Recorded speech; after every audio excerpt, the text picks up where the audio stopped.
প্রাণের ঈদ আজম, এই যে ঈদ আজম সর্বোচ্চ আনন্দ, সর্বোচ্চ খুশি, ঠিক না?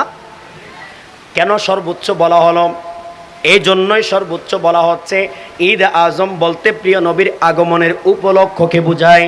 আল্লাহর রসুল, আল্লাহর নূর, আল্লাহর বন্ধন, আল্লাহর সংযোগ, আল্লাহর প্রেম, আল্লাহ তাআলার কবুলিয়ত। আল্লাহর রসুল সাল্লাল্লাহু তাআলা আলাইহি ওয়াসাল্লাম দুনিয়াতে তশরিফ এনেছেন। এই জন্য মুমিনের জন্য এটা সাধারণ বিষয় নয়, সাধারণ ঈদ নয়, সাধারণ খুশি নয়। এই খুশিটা হলো জীবনের সর্বোচ্চ খুশি, যাকে আরবিতে বলা হয় ঈদে আজম। কি বলা হয়? জোরে বলেন না, কি বলা হয়? ঈদ আজম সর্বোচ্চ আনন্দ, সর্বোচ্চ খুশি। জিজ্ঞেস করতে পারেন কেন ঈদ আজম? কেননা প্রিয় নবীর আগমনে আমরা আল্লাহ পেয়েছি। কাকে পেয়েছি? আমরা আল্লাহকে পেয়েছি। এর আগে আল্লাহর সন্ধান ছিল না, আল্লাহকে চিনত না, জানত না। গাছ পূজা, বাঁশ পূজা, বট পূজা, পাথর পূজা, সূর্য পূজায় লিপ্ত ছিল, খুনাখুনি, মারামারি, হানাহানিতে লিপ্ত ছিল।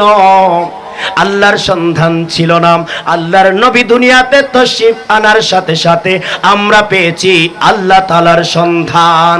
তাই মুমিনের জন্য আল্লাহর পাওয়ার চেয়ে, আল্লাহর সন্ধান পাওয়ার চেয়ে আর অন্য কোনো উপলক্ষ বড় হতে পারে, ঠিক না? তাহলে প্রিয় নবীর আগমনে কাকে পেয়েছি? জোরে বলেন, কাকে পেয়েছি? প্রিয় নবীর আগমনে শুধু আল্লাহ নয়, প্রিয় নবীর আগমনে আমরা কোরআন পেয়েছি। কি পেয়েছি? কথা বলবেন, কি পেয়েছি? প্রিয় নবীর আগমনে শুধু কোরআন নয়, প্রিয় নবীর আগমনে আমরা ইসলাম পেয়েছি। সন্দেহ আছে? প্রিয় নবীর আগমনে শুধু ইসলাম নয়, প্রিয় নবীর আগমনে আমরা রহমত, নিয়ামত পেয়েছি, ঠিক না?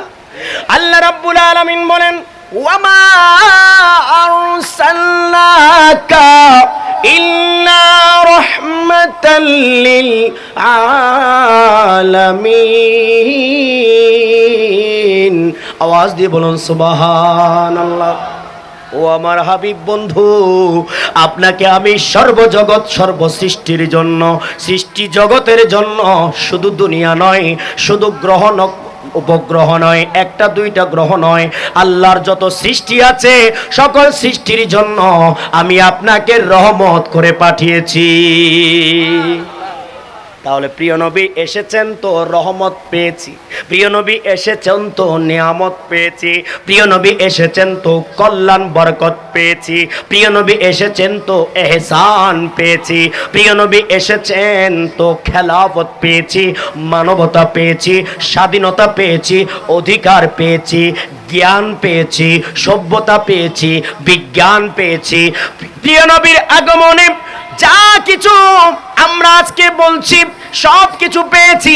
ইবাদত পেয়েছি, নামাজ, রোজা, হজ, যাকাত পেয়েছি, এমন কোনো কিছু নাই প্রিয় নবীর আগমনে আমরা পাই নাই। তাই প্রিয় নবীর আগমন, এই আগমনের উপলক্ষটা মুমিনের জন্য সর্বোচ্চ উপলক্ষ, সর্বোচ্চ অনুষ্ঠান, সর্বোচ্চ মাহফিল। এর ঊর্ধ্বে আর কোনো মাহফিল, আর কোনো অনুষ্ঠান আনন্দ হতে পারে না, ঠিক কিনা? আর কোনো আনন্দ হতে পারে?